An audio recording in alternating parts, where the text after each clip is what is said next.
नमस्कार। रेडियो कार्यक्रम समृद्ध नेत्रावती डबजुङमा यहाँहरूलाई हार्दिक स्वागत छ। म कार्यक्रम प्रस्तुता सञ्जय देवकोटा। कार्यक्रम समृद्ध नेत्रावती डबजुङ गाउँपालिका धादिङको सहकार्यमा रेडियो बिहानी 97.6 मेगाहर्जले तयार पारेको कार्यक्रम हो। यस कार्यक्रम हरेक हप्ताको शनिबार साँझ 7 देखि 7:30 सम्म र पुनः प्रसारण आइतबार बिहान 7 देखि 7:30 सम्म सुन्न सक्नुहुनेछ। यस कार्यक्रममा हामी नेत्रावती डबजुङ गाउँपालिका धादिङले शिक्षा, स्वास्थ्य, कृषि, पर्यटन, खानेपानी, विकास निर्माणका क्षेत्रमा गरेका प्रगति तथा उन्नतिहरूको उठान गर्दै नेत्रावती डबजुङ गाउँपालिकाका पर्यटकीय क्षेत्रहरू, कृषि, पशुपालनका लागि पकेट क्षेत्रको प्रचार प्रसार गर्दै गाउँपालिकाका नागरिकहरूलाई आत्मनिर्भर र स्वरोजगार बनाउन स्थानीय तह, प्रदेश सरकार र केन्द्र सरकारको भूमिका के रहन्छ, गाउँपालिकाबाट भएका सेवा प्रवाहमा नागरिकहरूको धारणा कस्तो छ आदि विषयमा उजागर गर्दै जनप्रतिनिधिहरूलाई नागरिक प्रति उत्तरदायी बनाउने यो कार्यक्रमको उद्देश्य रहेको छ। कार्यक्रम रेडियो बिहानी 97.6 मेगाहर्जका साथै हाम्रो अनलाइन प्रसारण www.radiobiani.org र हाम्रो अफिसियल फेसबुक पेज मार्फत लाइभ पनि सुनिराख्नु भएको छ। यसै गरी हाम्रो युट्युब च्यानल टिभी बिहानी मार्फत पनि यस कार्यक्रमको भिडियो हेर्न सक्नुहुन्छ। कार्यक्रम समृद्ध नेत्रावती डबजुङको आज 6औं भाग हो। आजको अङ्कमा हामी नेत्रावती डबजुङ गाउँपालिका वडा नम्बर 4 मा निर्माणाधीन धादिङ जिल्लाका दोस्रो अस्पतालको बारेमा गाउँपालिका अध्यक्ष दुर्गा कुमार साक्य, वडा नम्बर 4 का अध्यक्ष तिलबहादुर तामाङ, गाउँपालिकाका स्वास्थ्य संयोजक कृष्णबहादुर पौडेल बद्रीसँग अस्पताल निर्माणको अवस्थाका बारेमा कुराकानी गर्दैछौं। एक स्थानीय तह एक अस्पताल निर्माण गर्ने नेपाल सरकारको अवधारणा अनुसार बागमती प्रदेश सरकारको रु 5 करोड लागतमा नेत्रावती डबजुङ गाउँपालिका वडा नम्बर 4 भोक्टेनी धादिङमा आर्थिक वर्ष 2075-76 बाट 1500 को जिल्लाकै दोस्रो ठूलो अस्पताल निर्माण कार्य शुरू भएको छ। आर्थिक वर्ष 2075-76 मा बागमती प्रदेश सरकारबाट 2 करोड प्राप्त भए पश्चात भवन निर्माण कार्य शुरू गरिएको हो। यस्तै यस आर्थिक वर्षमा बागमती प्रदेश सरकारबाट नै रु 3 करोड बजेट प्राप्त भइसके भवन निर्माणले तीव्रता लिएको छ। 2078 साल आषाढ मसान्तसम्ममा निर्माण सम्पन्न गर्ने लक्ष्यका साथ भौतिक निर्माण कार्यलाई हाल तीव्र रूपमा अगाडि बढाइएको छ। निर्माण पश्चात कुल 46 कोठा बनेर निर्माण सम्पन्न भएपछि नेत्रावती डबजुङ गाउँपालिकाका साथै नीलकण्ठ नगरपालिकाका केही भूभाग, नुवाकोटको मेगाङ गाउँपालिकाका नागरिकहरूले समेत सेवा लिन सक्ने यस अस्पतालमा एम्बुलेन्स सहितको विशेषज्ञ डाक्टर, ल्याब, एक्स-रे लगायतका आवश्यक सेवा सुचारू गर्ने लक्ष्य राखिएको छ। हामीले अस्पताल निर्माण कार्य कसरी अगाडि बढेको छ, तपाईहरूले कतिको अनुगमन गर्नु भएको छ, यसबाट नागरिकहरूले कहिले सेवा प्राप्त गर्दछन् भनेर गाउँपालिका अध्यक्ष दुर्गा कुमार साक्यलाई सोधेका थियौं। नेत्रावती डबजुङ गाउँपालिकाको नेतृत्वमा धादिङ जिल्लाकै दोस्रो अस्पताल 1500 को अस्पताल नेत्रावती डबजुङ गाउँपालिका वडा नम्बर 4 मा निर्माणाधीन अवस्थामा छ। यो अस्पताल निर्माणको यो चरणसम्म आइपुग्दाखेरि यो अस्पताललाई बजेट व्यवस्थापनको कुरा, गाउँपालिकाले यो अस्पताललाई चाहिँ गरेको योगदानको कुरा कसरी स्मरण गर्नुहुन्छ? यो जुन 1500 अस्पतालको सन्दर्भमा भन्नुपर्दाखेरि नेपाल सरकारको नीति कार्यक्रम अन्तर्गत एक पालिका एक अस्पतालको एउटा नीति कार्यक्रम अन्तर्गत यो जुन यो हाम्रो 1500 को अस्पताल हाम्रो गाउँपालिकामा प्रदेश सरकार मार्फत गरियो र पहिलो वर्ष हामीलाई 1 करोड रुपियाँ पैसा परेको थियो। त्यो वर्षको हामीले डिपिआर गर्यो र त्यसलाई ठेक्का लगाउने कामहरू गर्न सकिएन। जग्गा व्यवस्थापन गरेर डिपिआर सम्बन्धी काम गर्यो र त्यस पछाडि त्यो वर्षको बजेट कार्यान्वयन नभएपछि दोस्रो वर्ष हामीलाई 2 करोड रुपियाँ पैसा पर्यो। 2 करोड रुपियाँ पैसाले हामीले यसको जुन यो हस्पिटलको स्ट्रक्चर सम्बन्धीको समस्या जुन अहिले बनिरहेको बिल्डिङको जुन समथिङ 5 करोड रुपियाँ बराबरको हामीले एउटा ठेक्का आह्वान गर्यो र त पहिलो वर्ष 2 करोड रुपियाँको काम भयो र त्यो ठेक्का आह्वान गर्दाखेरि हामीलाई 4 करोड एराउन्डमा यो ठेक्का परेको थियो र त्यो पहिलो वर्ष 2 करोडको काम भयो र बाँकी रहेको कामलाई पुरा गर्नको लागि यो गएको वर्ष चाहिँ हामीलाई यो वर्ष 3 करोड रुपियाँ पैसा पर्यो। 3 करोड रुपियाँ पैसा परेर अहिले 2 करोडको चाहिँ यो बिल्डिङको लागि हामीले खर्च गर्नको लागि हामीले प्रयोग गर्यौँ र त्यो 1 करोड रुपियाँ पैसा यही बिल्डिङको अगाडिपट्टिको त्यो जुन सेयर वाल त्यो किनभने फिलिङ गरेको माटो साइडमा सडक पनि भएको कारणले गर्दाखेरि यसको संरक्षणको लागि त्यो हामीले सेरवाल हामीले अघिल्लो वर्ष पनि 16 लाखको ठेक्का लगाएको ठाउँमा हामीले 8 लाख ठेकदारहरूले 8 लाखमा हाल्यो त्यो केही त्यो हामीले मेसिनरी वालहरू उठायो र यो वर्ष चाहिँ हामीले फेरि अलिकति भरपर्दो र बलियो र अलिक सस्तो पनि अलिक सहिलो पनि हुने खालको भएको कारणले यो हामीले चाहिँ आरसिसी चाहिँ सेरवाल चाहिँ हामीले उठाउने कामहरू त्यो 1 करोड बराबरको हामीले ठेक्का गरेर अहिले त्यो काम गरिरहेको छ र यो काम गत वर्ष सुरु गरिएको हो। अब र यो वर्ष अब उहाँहरूले ठेकदारहरूले चाहिँ हामीलाई वैशाखसम्म सम्पन्न गरेर हस्तान्तरण गर्ने कुराहरू गरेका छन् र हामीले यसमा परदेशमा हामी धेरैचोटि नै गयौँ यो हस्पिटलको केसमा पनि किनभने यसलाई अझै पनि हाम्रो डिपिआर बमोजिम हाम्रो कामहरू अझै पुरा अरू बाँकीहरू छन् जस्तो क्याफ्टेरियाको कुराहरू छ, पार्किङका कुराहरू छ, जुन अगाडिको त्यो साइड वालहरूको कुराहरू छ, पार्किङको कुरा छ अनि हाम्रो फार्मेसीहरू पनि बनाउनु छ। तर हामी अब अझै थुप्रै काम छ तैपनि हामीले प्रदेश सरकारलाई कुरा गर्दाखेरि हामीले बढीमा 7 करोडसम्म दिने भन्ने कुराहरू गर्नुभएको र अब यो वर्ष पनि नपुग कामहरूको लागि हामी माग गर्ने नै छौँ। अब प्रदेश सरकारले चाहिँ तपाईँहरूको अन्तिम भयो यो यति नै हो भन्ने जस्तो कुरो पनि गरेको छ। तर यो 15 बेड हस्पिटलको केसमा चाहिँ कम्तीमा 7 लाख प्रदेश सरकारले चाहिँ 7 करोडसम्म दिने कुराहरू रहेछ। त्यसलाई हामी फेरि पनि रिक्वेस्ट गर्छौँ र अब बाँकी कामहरू कुरा गर्नको लागि जस्तो क्याफ्टेरियाको कुरा छ, पार्किङका कुरा छ, फार्मेसीका कुराहरू छन्, त्यो कुराहरू छ र केन्द्रीय जुन सरकार छ नि हामीले अस्ति गएर कुराकानी गरेका छौँ र अलिकति केन्द्र सरकार र प्रदेश सरकारको कोअर्डिनेट नभएको हामीले बुझ्यौँ।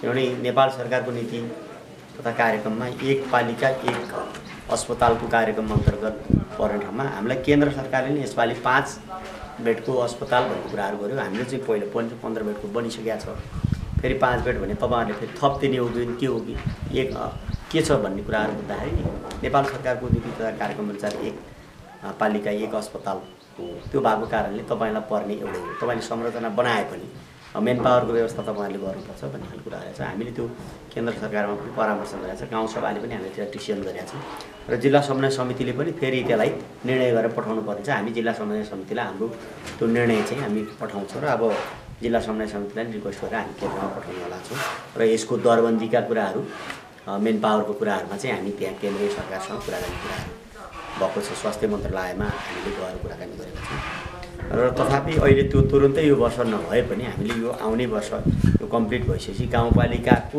आफ्नै बजेटले पनि यो हस्पिटल सञ्चालन गर्ने हामी सोचमा छौँ।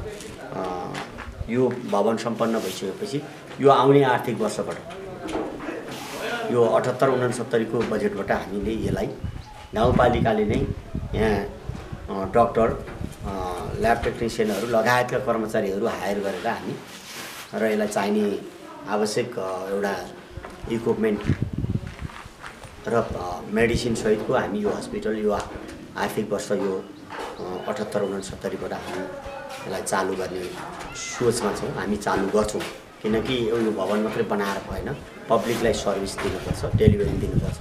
त्यो भएको कारणले त्यो फेसिलिटी दिने कुराहरूमा हाम्रो गाउँपालिकाले यो आउने वर्षबाट बजेटिङ व्यवस्था गरेर हामी केन्द्र सरकार र प्रदेश सरकारले बजेट नछुट्याए पनि हामी हाम्रो गाउँपालिकाले सञ्चालन गर्ने सोचमा छौँ हामी।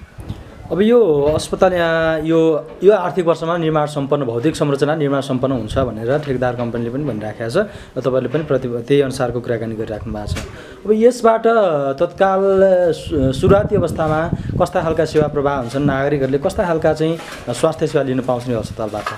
अब यो हामी नर्मल्ली पनि हामी चाहिँ MBBS डक्टरहरू हायर गर्छौँ। अब जुन हामी दरबन्दी गाउँपालिकाबाट नै ट्रेड गराएर अब MBBS डक्टर र स्टाफ नर्स र हामी ल्याब टेक्निसियनहरू र हामी रेडियोलोजिस्ट पनि हामी सम्भव भएछन् हामी रेडियोलोजिस्ट पनि राखेर हामीले एउटा एक्सरे भिडियो एक्सरे समेत राखेर हामीले यसलाई सञ्चालन गर्ने सोचमा छौँ।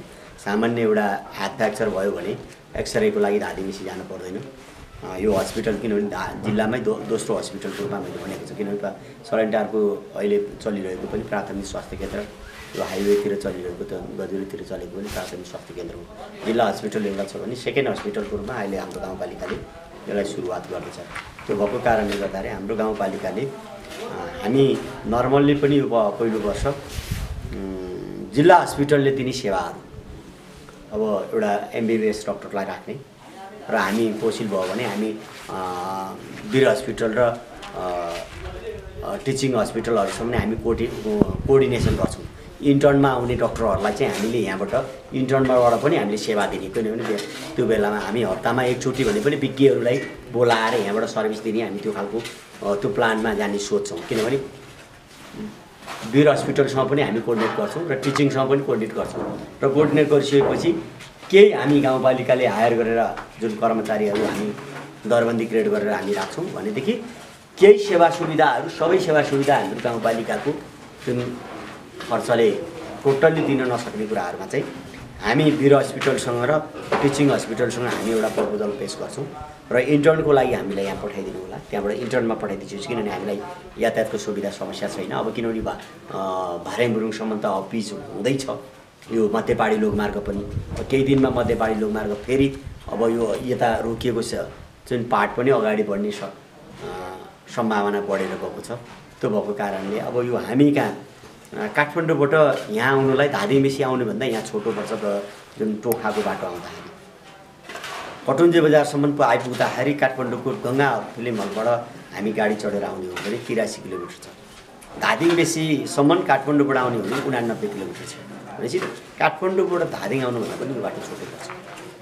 यस अर्थले हामीलाई त्यो के छ भने इच्छा शक्ति भएर हामीले त्यो खालको कोअर्डिनेट गर्यो भनेदेखि हामीले यहाँ विशेषज्ञहरूलाई ल्याएर पनि हप्तामा एकचोटि हामीले विशेषज्ञहरू ल्याएर पनि भनौँ न कुनै दिन अब शनिबार एउटा विशेषज्ञ लिएर आयो भने शुक्रबार अरू मिलाएर त्यसलाई रोटेसन बनाएर हप्ताको 7 दिन एकवटा विशेषज्ञहरूलाई ल्याएर पनि हामीले त्यसलाई काम गर्न सक्छौँ एउटा पाटो।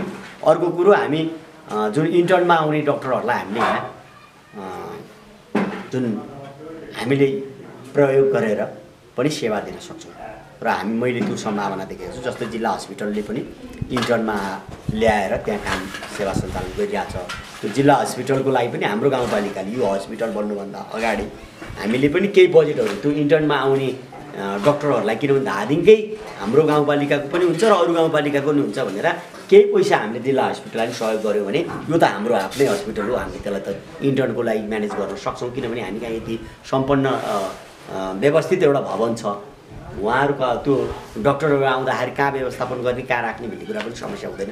हामीको भौतिक संरचना बनिसकेको हुनाले अब हामी कहाँ अब साँच्चै भन्यो भने 15 बेड भए पनि यो हामीले भवनको संरचना हेर्दाखेरि 20-25 जना बिरामीलाई हामीले यहाँ बेड भर्ना गरेर पनि राख्न सक्छौँ। हामी त्यो खालको जुन मेन पावरको व्यवस्थापन गर्न सक्दाखेरि मैले त्यो संरचना देखेको छु। आवश्यक पऱ्यो भने भोलि यो बिल्डिङलाई माथि थपेर फेरि पनि लान सक्छौँ, किनभने यो बिल्डिङको स्ट्रक्चर हेर्दाखेरि हामीले 2-3 ढलालको मजासँग लैजान सक्ने स्ट्रक्चर छ। त्यति गाह्रो देखिया छैन। मैले अब यो हामीले सुरुवात गरेका छौँ। अब यो हाम्रो नेत्रावती गाउँपालिकामा एउटा हस्पिटलको सुरुवात भयो। नेत्रावती गाउँपालिकालाई मात्र नभएर यो नजिकको मेगाङ गाउँपालिकाले पनि यसले सेवा लिन सक्छ। नजिकको नीलकण्ठ नगरपालिकाको पनि यो हाम्रो 14 नम्बरको तल्लो बेडको मान्छेहरूले त यहाँ लिन सक्छ, किन धादिङबेसी यहाँ लिने सेवा सुविधा यहाँ लिन पाइन्छ। र यहाँबाट अब मध्यपाडी लोकमार्ग भइसकेपछि यहाँ इनकेस भएन भने यहाँबाट रेफर गर्ने काठमाडौँ गर्न पनि सकिन्छ। त्यो भएको कारणले अब यो मध्यपाडी लोकमार्गसँग एकदमै नजिक भएको हस्पिटल भएको कारणले मलाई लाग्छ भविष्यमा यो मध्यपाडी लोकमार्ग बन्दै जाँदाखेरि हामीले यसलाई अझै यसको संरचनाहरूलाई व्यवस्थित गर्न सक्यौँ भनेदेखि केही जग्गाहरू साइडमा लिन सक्यो भने एउटा ट्रामा सेन्टर पनि चल्न सक्ने सम्भावना देखिन्छ। किनभने यो हाइवेको कारणले तपाईँले भर्खरै अनुगमन गर्नुभयो, यो चाहिँ संरचनाको अनुगमन गर्नुभयो, कस्तो पाउनु भएको छ? कामको गुणस्तर कस्तो पाउनु भएको छ? ठेकेदारवालाहरूको चाहिँ काम गराइमा तपाईँ कतिको चाहिँ सन्तुष्ट हुनुहुन्छ? अब अहिले काम गर्दै गरेको चरणमा देखेको छु मैले। अब यसमा अब काम गराइलाई हेर्दाखेरि अब काम गरिरहेछ, क्युरिङ पनि गरिरहेको छु, अब भर्खर गरिरहेछ। अब यसको फेरि हामी पुनः अनुगमन पनि गर्छौँ। अब किनकि अब यो अहिले भर्खर यो निर्माणाधीन अवस्थामा छ, काम गरिरहेछ। अब मेसनको कामहरू भइरहेछ, यहाँ वालको कामहरू भइरहेको कारणले गर्दाखेरि अहिले सुरुमा चाहिँ मैले अनुगमन गर्दाखेरि एकपटक चाहिँ यहाँ अब इँटाको क्वालिटी अलिकति समस्या देखियो, त्यो हामीले त्यसलाई हटाउन लगाएर अहिले चाहिँ अलिकति त्यो बेलाभन्दा अलि राम्रो क्वालिटीको इँटा आएको हो कि भन्ने मलाई लागेको छ। पहिला चाहिँ इँटाको त्यो बर्खामा त्यो पानीले भिजेको कारणले हो केले होला, मैले त्यो मलाई लाग्छ 50% भन्दा बढी इँटाहरू फुटेको इँटाहरू देखिएको थियो। अहिले चाहिँ अलिक फरक इँटा राखेको हो। त्यतिखेर हामीले कम्प्लेन पनि गऱ्यौँ। त्यस पछाडि यो इँटाहरू पनि अब अलि अर्कै इँटाहरू देखिनु हुन्न भनेर मैले ठेकेदार साहबहरूलाई पनि भनेको छु।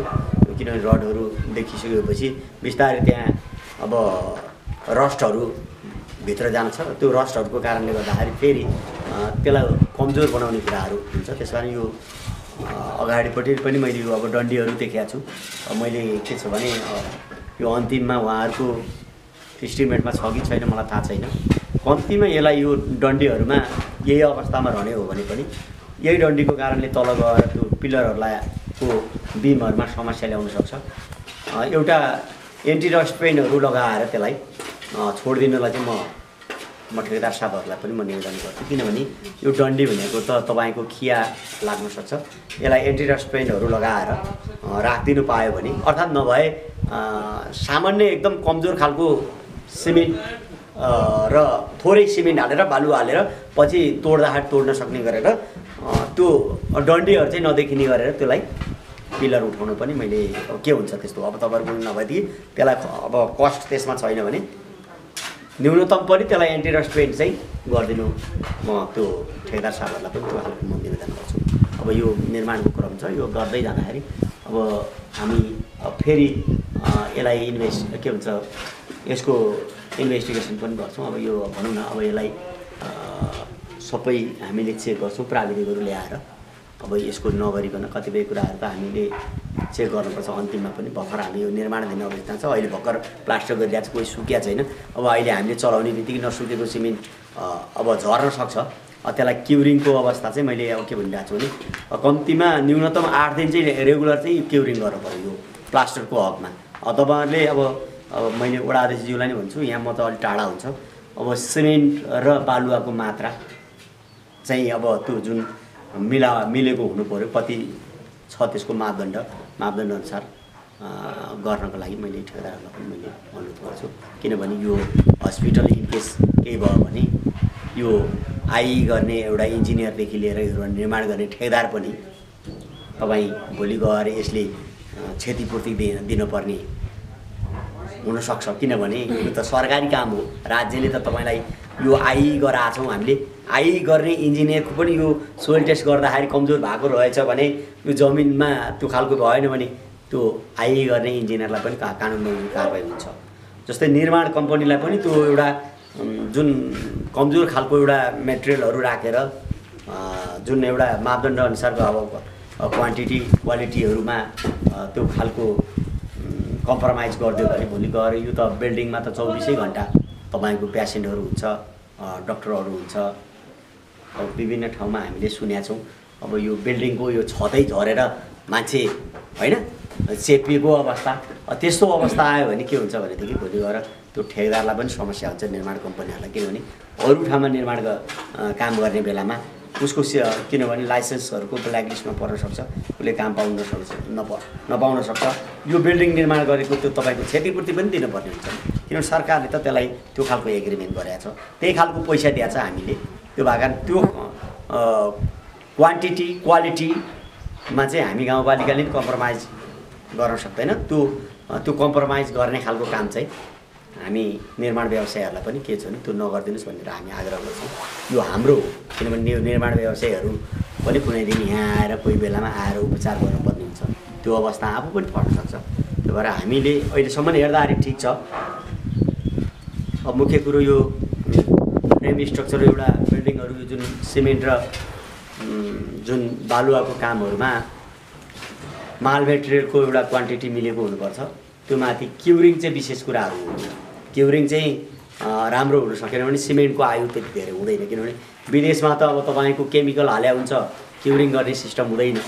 अब हामी कहाँ केमिकल छैन। तपाईँको यो विदेशमा त तपाईँ 1 घन्टामा तपाईँको यो सेट भएर तपाईँको त्यो एकदम हिट हुन्छ, हो त्यो खालको केमिकल हुन्छ। अब हाम्रोमा केमिकलको सिस्टम छैन। किनभने हाम्रो सबभन्दा यो यहाँको बिल्डिङको आयु भनेको क्युरिङ नै हो। वाटर नै दिन सक्यो भने नै मात्रै हुन्छ। यहाँ हामीले केमिकलको प्रयोग गरे हुँदैन। त्यो भएको कारणले यसको चेक गर्ने मापदण्डहरू थुप्रै छन्। अब यो बिल्डिङको ढलानहरूमा तपाईँको यहाँ अब विदेशमा त तपाईँको सट्ट लगाएर त्यो हमरहरूले यसरी ढ्याकढ्याक गर्दा त्यसको साउन्डहरू डिफ्रेन्स आयो भने कहाँनिर डिफ्रेन्स आयो त त्यो त्यस्तो किनभने यो बिल्डिङमा म आफू बिल्डिङ केसमा त म पनि आफूले 2-4 वर्ष म यो बिल्डिङकै क्षेत्रमा म यो सिमेन्टेडको काममा नगरे भए पनि मैले बिल्डिङको क्षेत्रमा काम गरे भए यो तपाईँको हरेक यो स्ल्याबमा तपाईँको एउटा हमरले यसरी चेक गर्नुहुन्छ। त्यहाँ चेक गर्दाखेरि काहीँ त्यो यस्तो खोक्रो छ भने विदेशमा चाहिँ के सिस्टम हुन्छ भने ड्रिल गरेर त्यहाँ फेरि जहाँ जहाँ त्यस्तो भयो त्यहाँबाट फेरि ड्रिल गरेर होल गरेर त्यसलाई माल मेटेरियल त्यहाँबाट पठाउनु गएको छ। त्यस्तो पनि गर्नुपर्ने हुनसक्छ यो चेक गर्ने। यो विधिहरू हाम्रा प्राविधिकहरूले गर्लान्। मैले चाहिँ त्यो किनभने मेरो आफ्नो प्र्याक्टिकल्ली रूपमा मैले भोगेको कुराहरू भएको कारणले यस्तो बिल्डिङहरूमा कहीँ त्यो एउटा किनभने भाइब्रेटर मेसिन लाउँदाखेरि सही ढङ्गले नलाग्दाखेरि माल नपुगेको ठाउँ छ नि त्यो खोक्रो हुन्छ। त्यसले के पनि समस्या ल्याउन सक्छ। यसले त्यति लामो समयसम्म काम नगर्न सक्नुहुन्छ। अब मलाई अहिलेसम्म हेर्दाखेरि बाहिरबाट हेर्दाखेरि त्यति धेरै देखिँदैन। यसको चेक गर्ने विधिहरू हुन्छ त्यसलाई हामीले चेक गर्ने पछि अन्तिममा हामी चेक गर्छौँ। तपाईँ त्यो भइसकेपछि त्यो सिमेन्ट राम्रोसँग बस्या नबस्या कुराहरू चेक गरेर हामी हस्तान्तरण गर्ने बेलासम्म ठेकदारहरूसँग हामी चेक गरेर मात्रै हामी त्यो गर्छौँ। श्रोता, तपाईँ अहिले सुन्दै हुनुहुन्छ नेत्रावती डबजङ गाउँपालिका धादिङसँगको सहकार्यमा सञ्चालित रेडियो कार्यक्रम समृद्ध नेत्रावती डबजङ। कार्यक्रमको आजको अङ्कमा हामीले नेत्रावती डबजङ गाउँपालिका वडा नम्बर 4 मा निर्माणाधीन धादिङ जिल्लाका दोस्रो अस्पतालको बारेमा कुराकानी गरिरहेका छौँ। तपाईँ यही वडाको वडा अध्यक्ष हुनुहुन्छ। निर्माण कार्यको नियमित अनुगमन गरिराख्नु भएको होला नि भनेर वडा नम्बर 4 का अध्यक्ष तिलबहादुर तामाङलाई सोधेका थियौँ।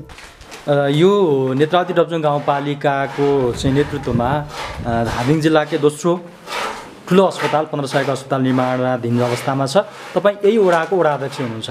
यसको अनुगमन नियमित रूपमा तपाईँले कतिको अनुगमन गरिराख्नु भएको छ? यसको निर्माण कार्यमा कतिको चित्तबुद्ध निर्माण कार्य भइराखेको छ? यस विषयमा त्यो नेत्रावतीकै एउटा गौरवशाली योजना हो। यो 4 नम्बर मात्र नभएर यो सेवा यसबासीले र छिमेकी गाउँपालिकाले पनि लिनु भएको यो सेवा क्षेत्र यसको फराकिलो छ। यो कुरा अध्यक्षले पनि भनिसक्नु भएको।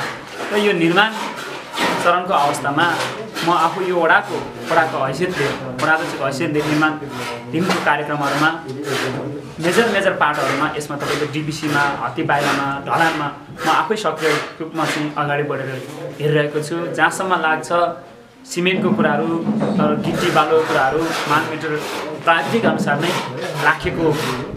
राखेर आएको मैले देखेको छु। र मैले यो कार्यक्रमहरूमा मेजर पार्टमा पिलर उठाउने कुरा हत्ती बाहिर कुरा यो ढलानको कुरामा आफ्नो प्राविधिक वडाको प्राविधिकलाई र गाउँपालिकाको प्राविधिकलाई पनि समन्वय गरेर हरेक महत्त्वपूर्ण पार्टहरूमा राखेर चाहिँ यो कार्यक्रम यो निर्माण कार्यक्रममा मैले सहभागी गराइरहेको छु। र म यो कार्यक्रम निरन्तर चलिरहँदाखेरि लगभग हप्ताको 1-2 चोटि चाहिँ म यो ठाउँमा भिजिट गरिरहेको छु। यो किनकि ठुलो आयोजना हो। यसमा भोलि समस्या पऱ्यो भने यसमा भागीदारी यो ठाउँको पनि हो भन्ने हिसाबले यहाँका संरचना निर्माण गर्दाखेरि भइपरेका समस्याहरूलाई पनि मैले समाधानको हिसाबले अगाडि सारिरहेको छु। भूमिका मैले खेलेको छु त्यो विषयमा। र अर्को कुरो यो क्षेत्रमा निर्माण गर्दाखेरि यहाँ भएका समस्याहरू जस्तै पानीको समस्याहरू तपाईँको ढुङ्गाको समस्याहरू पनि लगभग लोकलिटीमा पाउने कुराहरू व्यवस्था नै अहिलेसम्म निरन्तर सहज रूपमै भइरहेको जस्तो ठेकदार साहबहरूले पनि महसुस गरे होला। र त्यो वातावरण चाहिँ मैले क्रिएट गरेको छु। र अहिले यो कार्यक्रम लगभग ठेकदार साहबहरूसँग समन्वय गर्दा वैशाखसम्म उहाँहरूको ताकेत हो। वैशाखसम्म चाहिँ सकाउने हिसाबले उहाँहरू पनि अगाडि सारेको छ। मलाई लाग्छ केही समय चाहिँ नसकिने हो कि जस्तो लागिरहेको छ। किनभने कोभिडको कारणले 1-2 महिना चाहिँ यहाँ कार्यक्रम अलिकति स्थगितै भएको थियो। त्यतिखेर माल मेटेरियल बाहिरको र यसमा निर्माण मिस्त्री साथीहरू पनि बाहिरको भएको कारणले कोभिडको कारण आवतजावत अलिकति रोकदोक यो केन्द्रकै नेपालकै समस्या भएको कारण त्यतिखेर 1-2 महिना चाहिँ अलिकति स्थगित भएको कारण समयमै नसकिने हो कि भन्ने डाउट छ। तर पनि साथीहरूले समयमै सकाउने भन्ने हिसाबले मेन पावर पनि बढाएको छौँ। यहाँले पनि देख्न सक्नुहुन्छ। र यो मेन पावर बढाएको हिसाबले पनि सकिन्छ भन्ने मलाई चाहिँ आशा छ।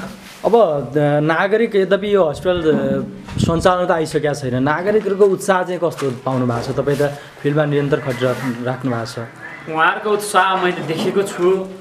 यो मानेको छु कि तपाईँको चाहिँ अब यहाँ अहिले निर्माण सेवा त सुरु भएन। अब जब अनुगमन गर्दाखेरि हाम्रो ठाउँमा पनि यत्रो हस्पिटल बन्द रहेछ भन्ने कुरो अहिले यो संज्ञाता सम्झन जुन अध्यक्षजीले पनि भन्नुभयो एक स्थान त एक अस्पतालको कार्यक्रमभित्र परेर यो गरिरहेको छौँ। तर यहाँको उत्साह चाहिँ छ नागरिकहरूप्रति। अस्पताल निर्माण कार्यको अवस्थाका साथै निर्माण सम्पन्न भए पश्चात नागरिकहरूले के कस्ता सेवा प्राप्त गर्दछन् भनेर हामीले गाउँपालिकाका स्वास्थ्य संयोजक कृष्णबहादुर पौडेल बद्रीलाई सोधेका छौं। नेत्रावती डबजुङ गाउँपालिकाले धादिङकी दोस्रो ठुलो हस्पिटल गाउँपालिका स्तरको हस्पिटल निर्माण गरिराखेको छ, निर्माणको चरणमा छ। यो हस्पिटल निर्माण सम्पन्न कहिले हुने हो र यो हस्पिटलबाट नेत्रावती डबजुङ गाउँपालिकाका नागरिकहरूले कस्ता कस्ता खालका सेवा प्राप्त गर्छन्? नेत्रावती डबजुङ गाउँपालिकामा 15 शय्याको अस्पताल निर्माण कार्य आर्थिक वर्ष 75-76 देखि नै सुरु भएको हो। आर्थिक वर्ष 75-76 मा हामीलाई 2 करोड प्राप्त भएको थियो। 2 करोडबाट हामीले भवन क्रमागत रूपमा बनाउन सुरु गर्यौं र यो चालु अब 77-78 मा 3 करोड बजेट प्राप्त भएको छ र यो 2078 साल असार मसान्त भित्र कम्प्लिट रूपमा भवन निर्माण कार्य सम्पन्न भइछ। हामी कहाँ तल्लो फ्लोरमा 26 कोठा र माथिल्लो फ्लोरमा 16 कोठा गरी हामीले त्यसरी भवन निर्माण भइराखेको छ र यो भवन निर्माण भइसके पश्चात नेत्रावती डबजुङ गाउँपालिका, मेगाङ गाउँपालिका, नुवाकोटको मेगाङ गाउँपालिकासम्मलाई सेवा दिन सकिन्छ।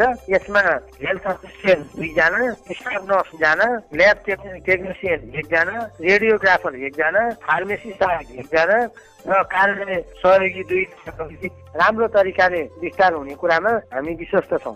अब यो 2 वर्षमा सम्पन्न गर्न लाग्नु भएको छ यहाँले हस्पिटल, यो सञ्चालन चाहिँ कहिलेदेखि आउँछ? अब यो सञ्चालन आउनको लागि हाम्रो गाउँपालिकाले पनि यसमा पहल गर्न पर्ने हुन्छ। अहिले हामी भौतिक पूर्वाधारतर्फ मात्रै लागेका छौँ र यो स्वीकृत जनशक्तिको व्यवस्थापन गर्नको लागि हामीले गाउँपालिका मार्फत प्रदेश सरकार र केन्द्रीय सरकारसँग यसको कुराकानी हुन पर्छ र यो दरबन्दी स्वीकृत हुन्छ र दरबन्दी स्वीकृत भइसकेपछि यो सञ्चालनमा आउँछ। अब अहिले हामी निर्माणकै चरणमा रहेकोले आगामी चालु आर्थिक वर्ष 78-79 को जुन गाउँसभा हुन्छ त्यो गाउँसभाबाट यो जनशक्तिको व्यवस्थापनको लागि तयारी गरिन्छ। अब सुरुवाती चरणमा उक्त हस्पिटलबाट कस्ता कस्ता खालका सेवाहरू प्रवाह गर्ने योजना तपाईँहरूले बनाउनु भएको छ?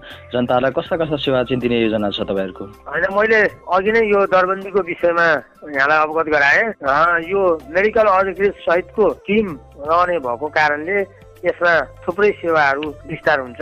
यसमा चाहिँ ल्याबको सेवा विस्तार हुन्छ, यसमा एक्सरेको सेवा विस्तार हुन्छ, यसमा चाहिँ परिवार नियोजन सम्बन्धीका सेवाहरू विस्तार हुन्छ, माइनर अपरेसनका व्यवस्थाहरू हुन्छ। यसमा सबै एउटा मेडिकल अधिकृतको टिमले गर्ने कामहरू सबै यो अस्पतालबाट सेवा सञ्चालन हुनेछ। यसको अहिलेको बजेट व्यवस्थापन कसले गरिराखेको छ? स्थानीय सरकारले चाहिँ कति बजेट विनियोजन गरेको छ? स्थानीय सरकारको भूमिका कस्तो पाउनु भएको छ हस्पिटल निर्माणको लागि? होइन, यो स्थानीय सरकारकै पहलमा यो बनेको हो। यसको चाहिँ कुल बजेट चाहिँ हालसम्म प्रदेश सरकारकै बजेटबाट अस्पताल निर्माणाधीन अवस्थामा छ र यसको भौतिक संरचना तयार भइसकेपछि अब गाउँ सभाबाट यसको चाहिँ जनशक्ति के कति प्रदेशले गर्ने, कति जनशक्ति संघीय सरकारले बेहोर्ने र अर्को थप जनशक्ति स्थानीय तहले कति गर्नुपर्छ गाउँपालिकाले, त्यो विषयमा छलफल गरेर उपयुक्त आवश्यक जनशक्तिको तयारी गरेर यो अस्पताल सञ्चालन गर्नको लागि हामी तयारी अवस्थामा छौँ र आगामी जुन गाउँसभा हुन्छ त्यो गाउँसभाबाट यो जनशक्तिको व्यवस्थापनको समेत तयारी गरेर यो अस्पताल चाहिँ सञ्चालनमा आउनेछ। तपाईँले असार मसान्तसम्ममा अस्पतालको भौतिक संरचना निर्माण कार्य सम्पन्न हुन्छ भन्नुभएको छ। यो निश्चित तोकिएकै समयमा सम्पन्न हुन्छ भन्ने ग्यारेन्टी छ कि? होइन, यो ग्यारेन्टी छ, किनभने हामीले यो निर्माण व्यवसायीहरूलाई चाहिँ घटोटै राखेका छौँ। तपाईँहरूले चाहिँ उपयुक्त समयभित्र यो निर्माण सम्पन्न गर्न पर्छ भनेका छौँ। यो निर्माण सम्पन्नको लागि हाम्रो तल्लो फ्लोरको चाहिँ सबै प्लास्टर गर्ने काम सबै भइसकेको छ र माथिल्लो फ्लोरको पनि फर्माहरू खोलेर अब फेरि त्यसमा पनि प्लास्टरको काम सुरु भइराखेको छ। त्यसले गर्दाखेरि यो काम द्रुत गतिमा भइराखेको छ र निर्माण व्यवसायीले भनिसक्नु भएको छ तोकिएकै समयभित्र हामी यो अस्पताल चाहिँ निर्माण सम्पन्न गरेर गाउँपालिकालाई हस्तान्तरण गर्न हामी आतुर छौँ। तोकिएकै समयमा हामी यो गाउँपालिकालाई हस्तान्तरण गर्छु भनेर उहाँहरूले भनिसक्नु भएको छ। त्यस कारणले गर्दा यो तोकिएकै समयमा त्यो अस्पताल निर्माण कार्य सम्पन्न हुन्छ भन्ने कुरामा हामी ढुक्क छौँ। निर्माणको गुणस्तरको कुरा पनि होला। यहाँहरूको अनुगमन कस्तो छ? पालिकाका अध्यक्षज्यू, उपाध्यक्षज्यू, तपाईँ लगायत स्वास्थ्य संयोजक हुनुहुन्छ। गाउँपालिकाको त्यो वडा नम्बर 4मा पर्छ। 4 नम्बरमा पनि हाम्रो प्राविधिक हुनुहुन्छ। त्यसपछि हाम्रो गाउँपालिकामा पनि हाम्रो प्राविधिक शाखाबाट पनि त्यसको अनुगमनको काम भइरहेको छ। स्वास्थ्य शाखा प्रमुखको हैसियतले म हिँड्ने बाटै त्यही परेको कारणले पहिले बेला बखत अस्पतालमा चाहिँ भइरहेको कामको बारेमा अनुगमन चाहिँ भइरहेको छ। त्यस कारणले गुणस्तरमा कमी होला जस्तो मलाई लाग्दैन। अस्पताल अब छिटै सञ्चालनमा ल्याउनको लागि नेत्रावती डबजुङ गाउँपालिका तयारी अवस्थामा रहेको छ। यसको भौतिक पूर्वाधार बिल्डिङ मात्रै तयार गरेर हामीले यसलाई सञ्चालन गर्न सक्दैनौँ। यसको थुप्रै इक्विपमेन्टहरूको व्यवस्थापन गर्न पर्ने हुन्छ। हामीले प्रदेश सरकार र सङ्घीय सरकारसँग थुप्रै सहकार्य गरेर त्यो भित्र चाहिने थुप्रै आवश्यक सामग्रीहरूको व्यवस्थापन र जनशक्तिको व्यवस्थापन गरेर यसलाई चाहिँ पुरा मजबुत अवस्थामा पुर्याएर यसलाई चाहिँ सञ्चालन गर्नको लागि हामी तयारी गर्ने अवस्थामा छौँ र केही तयारी गर्न पर्ने प्रक्रियाहरू पनि बाँकी छ। त्यो सबै व्यवस्थापनलाई मिलाएर नेत्रावती डबजुङ गाउँपालिकाको नेत्रावती डबजुङ अस्पताललाई चाहिँ सुचारू गर्नको लागि नेत्रावती गाउँपालिका तयारी अवस्थामा रहेको कुरा म यहाँहरूलाई जानकारी गराउन चाहन्छु।